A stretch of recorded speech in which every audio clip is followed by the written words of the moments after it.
আসসালামু আলাইকুম। ডেঙ্গু থেকে বাঁচতে আজই ব্যবহার করুন আমাদের আলফারুকের স্মার্ট পপআপ মশারি। বাংলাদেশে প্রতি বছর অনেক মানুষই ডেঙ্গু থেকে মারা যাচ্ছে এবং প্রতিনিয়ত বাংলাদেশের কোথাও না কোথাও আপনার ছোট বড় যুবক যুবতী বয়স্ক সকল অনেকেই এই রোগে আক্রান্ত হচ্ছে। তাই এখনই সময় সচেতন হবার এবং নিজের পরিবারকে বাঁচাবার। তো আপনারা আমাদের আলফারুকের স্মার্ট পপআপ মশারি কেন কিনবেন? আচ্ছা, আমরা আমাদের এই মশারিটাতে 8 নাম্বার তার ইউজ করছি, যেটা আপনার 4 মিলিমিটার। বাজারে আপনার সস্তা যে মশারিগুলো ব্যবহার করা হয় কম দামে, যেগুলো আপনার 10 থেকে 11 নাম্বার তার ব্যবহার করা হয়, এগুলো করার কারণে আপনার মশারিটা অনেক দুর্বল হয়ে যাচ্ছে এবং আপনি খুব অল্প সময় অল্প কয়েক মাস আপনি এই মশারি ব্যবহার করতে পারতেছেন। এবং আমরা আমাদের এই মশারিটাতে আপনার A গ্রেডের ম্যাটেরিয়াল এবং এখানে আমাদের মাইক্রো ফেব্রিক এসি নেট ব্যবহার করা হয়েছে, যেটাতে আপনার সহজে বাচ্চা যাতায়াত করতে পারবে। আর আমাদের এই মশারিটা এই জন্য আপনার কি ভাজও সহজ এবং বহনও সহজ। তো আপনি হয়তো একটু কম টাকা দিয়ে মশারি কিনছেন, কিন্তু আপনি সম্পূর্ণ টাকাটা আপনি নষ্ট করবেন। আমরা যে তারটা ব্যবহার করছি নাম্বার তার, এটার কারণে আপনার মশারি স্ট্রং হবে এবং অনেক বছর আপনি চাইলে মশারিটা অনায়াসে ইউজ করতে পারবেন। তো আপনারা আমাদের কাছে পাচ্ছেন 7টি আকর্ষণীয় কালার, যা আমরা আমাদের নিজস্ব ফ্যাক্টরিতে তৈরি করে থাকি। আপনার আছে একটা পেস্ট কালার, কাছে সবুজ কালার, আমার পিছনে আছে বেগুনি কালার, আছে খয়েরি কালার, এই একটা চমৎকার কালার, একটা নীল কালার এবং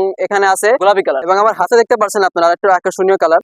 তো আপনারা আমাদের এই স্মার্ট পপ মশারিটা অনেক কাজে ব্যবহার করতে পারেন। যেমন যদি আপনারা চান এটার ভিতরে বসে আপনারা কোরআন তেলাওয়াত করতে পারবেন, আপনার ছোট বাচ্চারা চাইলে ভিতরে বসে খেলাধুলা করতে পারবে, আপনি চাইলে আপনার অফিসের যে যাবতীয় কাজগুলো ল্যাপটপের মাধ্যমে এখানে বসে করতে পারবেন। এবং যদি আপনার বৃদ্ধ বাবা মা থাকে, তারা চাইলে ভিতরে বসে নামাজ পড়তে পারবে, জিকির আজকার করতে পারবে এবং আরো অনেক নানান কাজ আপনি এটার মধ্যে বসে করতে পারবেন। যদি আমাদের মশারিটা নিতে চান, তাহলে আপনারা নিচে দেওয়া আমাদের হোয়াটসঅ্যাপ নাম্বারে যোগাযোগ করতে হবে, আমাদেরকে মেসেজ করুন। ধন্যবাদ, ভালো থাকবেন, সুস্থ থাকবেন। আসসালামু আলাইকুম।